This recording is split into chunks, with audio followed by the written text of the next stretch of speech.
hacer conexión con la luz de cualquier manera que sea, prendiendo una vela, haciendo una oración, invocando, agradeciendo, siendo conscientes de que habitamos la luz y la luz nos habita. Aquí tenemos un poema precioso que quiero compartir en este libro que se llama La Casa Mágica, que se llama Lúmina.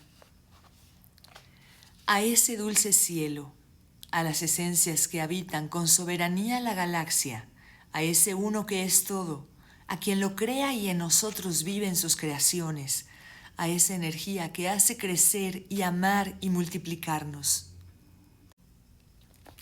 Al instante sagrado, a nuestro corazón que pulsa y danza, a la alucinación que es la vida, a los ángeles, a los elementales, a los astros, al equilibrio, al momento preciso, a ese espíritu que somos y que es en todo lo que existe, al poderoso ser en nuestro pecho, al prodigioso don, a las virtudes que activan los talentos, a la diosa, al dios, a los dioses, a la fuente, a la luz, es a quienes oramos y hablamos en silencio. Con 1.000.000 de nombres los honramos y amamos, nos habitan sus voces y sus pasos.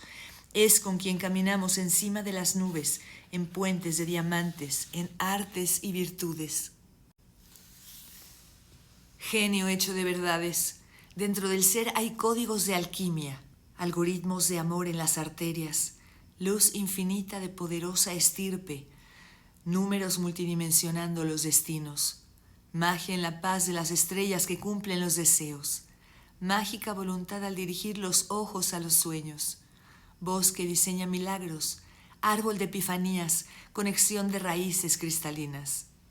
A esa verdad de esencia primigenia, a su flama, a su órbita, a su núcleo, a la intención de ser en lo que somos, a la pureza de la inteligencia, a la conciencia de la sabiduría, a las alas de las inspiraciones, a los besos de estrellas que salvan nuestras noches, a los amaneceres que auguran bendiciones. Fuerza divina a la que agradecemos, fundimos nuestra paz con su presencia. Somos eternidad en su existencia, poesía vertical que conecta los soles con los mares, poesía espiral para abrir con magia los portales, y en esa adoración dentro del rito son cristales de luna nuestras letras, los lenguajes de amor de lo supremo.